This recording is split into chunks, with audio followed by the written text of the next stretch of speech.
warahmatullahi wabarakatuh. Hello everyone, see you again with me, Miss Isa.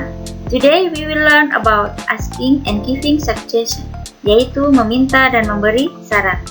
Di dalam bahasa Indonesia, kita biasa memberi saran dengan menggunakan kata kunci sebaiknya atau Anda seharusnya.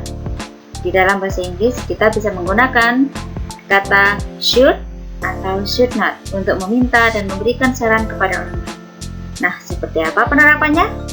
Mari kita pelajari bersama-sama.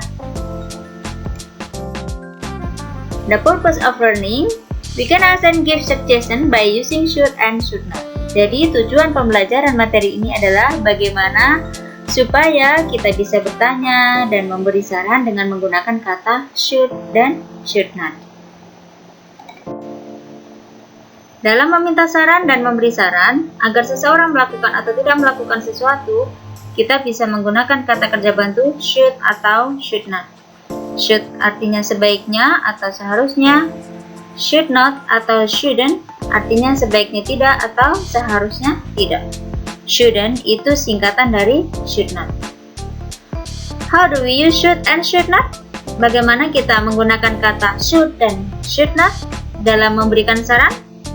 Kita akan mempelajari pola kalimatnya satu persatu. Check it out. Pola yang pertama untuk kalimat positif. Dalam kalimat positif ada dua macam pola. Yang pertama, subject plus should plus verb one. Verb one adalah kata kerja bentuk pertama. Contoh dalam kalimat, we should answer questions in English. Kita seharusnya menjawab pertanyaan dengan bahasa Inggris. Di sini subjeknya adalah we, kemudian diikuti oleh should, dan kata kerja bentuk pertama atau verb one-nya adalah answer. Kemudian yang kedua, subject plus should plus be plus adjective, noun atau adverb.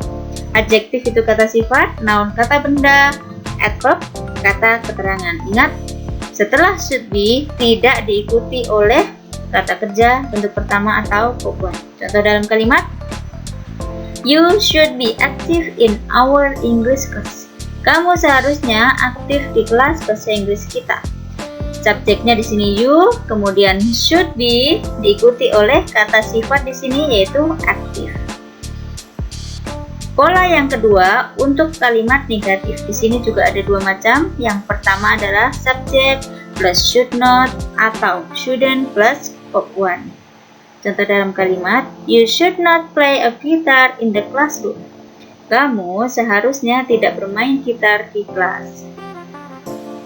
Yang kedua, subject plus should not atau shouldn't plus be plus adjective plus noun plus adverb. Ini sama ya dengan penjelasan untuk kalimat positif tadi, cuman bedanya di kalimat negatif kita menambahkan noun. Contoh dalam kalimat, they should not be late in the event. Mereka seharusnya tidak terlambat di acara ini. Subjeknya adalah they, kemudian should not diikuti oleh be dan diikuti oleh kata sifat late.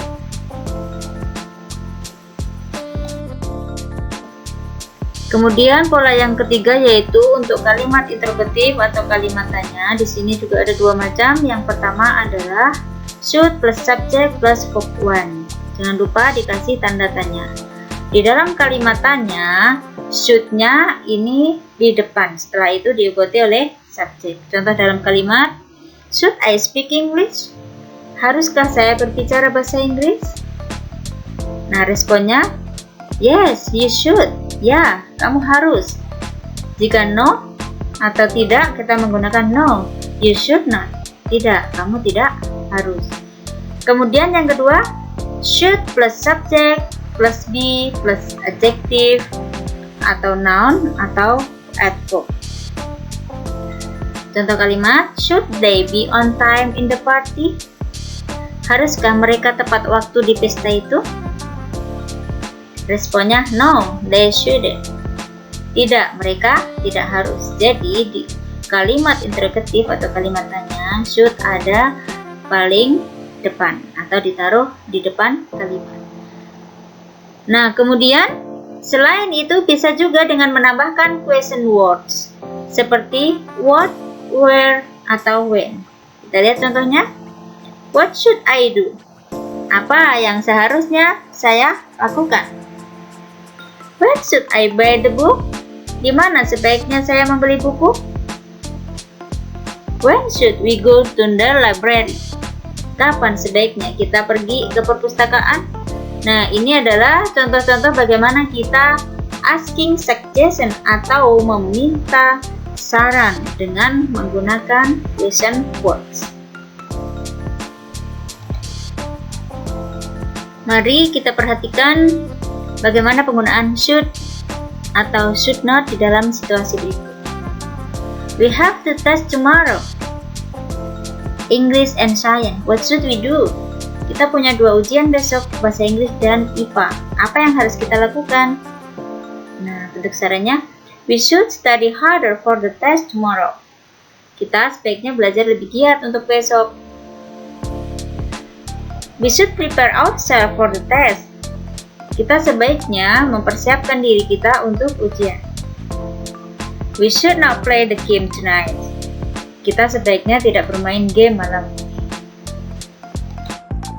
Kemudian kita lihat di situasi yang kedua, I want to speak English fluently. What should I do? Saya ingin berbicara bahasa Inggris dengan lancar. Apa yang harus saya lakukan? Kita lihat suggestion-nya. You should listen to more English song. Anda harus mendengarkan lebih banyak lagu bahasa Inggris. You should be confident to practice English with me. Anda harus percaya diri untuk berlatih bahasa Inggris dengan saya. You should not be ashamed or write to each other in English. Anda seharusnya tidak perlu malu menulis atau chat dengan yang lain dalam bahasa Inggris. Situasi yang ketiga, I have a headache. What should I do? Saya sedang sakit kepala. Apa yang harus saya lakukan? Caranya, you should see a doctor soon. Anda seharusnya segera menemui dokter. You should be diligent to drink much water. Anda seharusnya rajin minum banyak air putih. You should not depend on chemical medicine. Anda seharusnya tidak bergantung dengan obat kimia. Jadi ada 3 situasi ya yang sudah kita pelajari bagaimana dalam menggunakan should dan should not. Kemudian mari kita latihan bagaimana menggunakan should dan should not di dalam memberikan saran kepada orang lain. Ada 2 situasi yang tersedia di sini. I want to be the best student in this school. What should I do? Saya ingin menjadi siswa atau murid terbaik di sekolah ini. Apa yang harus saya lakukan? Nah, sarannya, you should ... dan you should not ... Silahkan diisi ya. Kemudian dilihat situasi yang kedua, I can't wake up early, so I often come late to the class. What should I do?